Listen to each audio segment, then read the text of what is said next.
आकाशवाणी मध्य प्रदेश से प्रस्तुत हैं प्रादेशिक समाचार।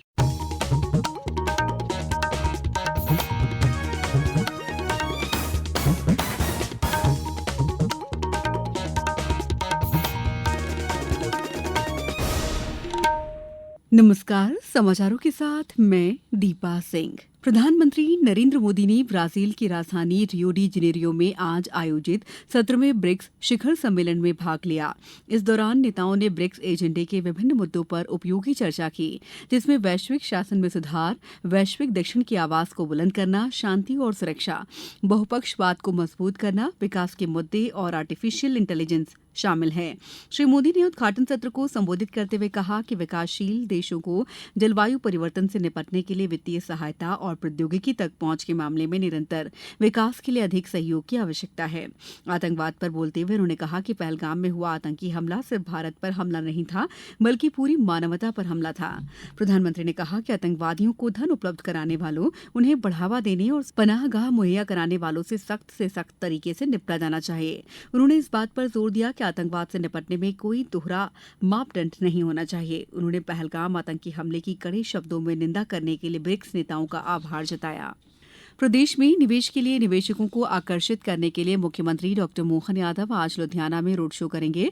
देश के प्रमुख औद्योगिक शहरों में शुमार लुधियाना में ये आयोजन टेक्सटाइल, मैन्युफैक्चरिंग, फूड प्रोसेसिंग और आईटी सहित विभिन्न क्षेत्रों में निवेश साझेदारी के लिहाज से महत्वपूर्ण माना जा रहा है। लुधियाना रवाना होने से पहले मुख्यमंत्री ने कहा कि रोड शो मध्यप्रदेश की औद्योगिक क्षमताओं, नीतिगत स्थिरता और निवेश अनुकूल वातावरण को देश के अग्रणी उद्योगों समूहों के समक्ष प्रस्तुत करने का प्रभावी मंच बनेगा। ये सभी प्रकार के कारखानों को प्रोत्साहन देने के लिए एक बार फिर मैं सूरत, बेंगलोर के बाद आज लुधियाना जा रहा हूँ। ये पंजाब का लुधियाना वो शहर है जिसने पंजाब की आर्थिक समृद्धि में एक नई इबारत लिखी है। ऐसे में ऐसे बड़े बड़े उद्योगपति हमारे मध्य प्रदेश में आए, इसी प्रयास के लिए मैं आज पूरा दिन लुधियाना में देने वाला हूँ। उम्मीद करता हूँ कि अच्छे निवेशक आएंगे और निवेश के अच्छे प्रस्तावों से हमारे प्रदेश में हमारे सभी वर्गों के जीवन में बदलाव लाने में ये महती भूमिका अदा करेंगे। अब खबर मौसम की। प्रदेश में लगातार हो रही वर्षा से जनजीवन प्रभावित होने लगा है। राज्य के 34 जिलों में तेज बारिश होने से कई क्षेत्र जलमग्न हो गए हैं। जबलपुर, मंडला, शहडोल और डिंडौरी सर्वाधिक प्रभावित हुए हैं। पेश है एक रिपोर्ट। भारी बारिश के चलते जबलपुर के बरगी बांध के 9 गेट खोल दिए गए हैं, जिससे नर्मदा नदी का जल स्तर लगातार बढ़ रहा है, जिसको देखते हुए प्रशासन ने निचले इलाकों के लिए अलर्ट जारी किया है।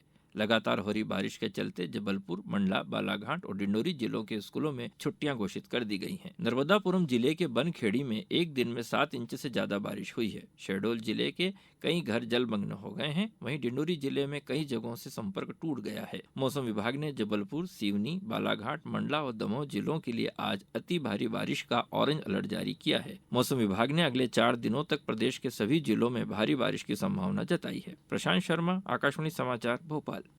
मौसम विभाग ने बैतूल में भारी बारिश होने की चेतावनी दी थी, लेकिन बीते 24 घंटों के भीतर 1.25 इंच बारिश हुई है। वहीं सतपुड़ा डैम का एक गेट भी खोल दिया गया है।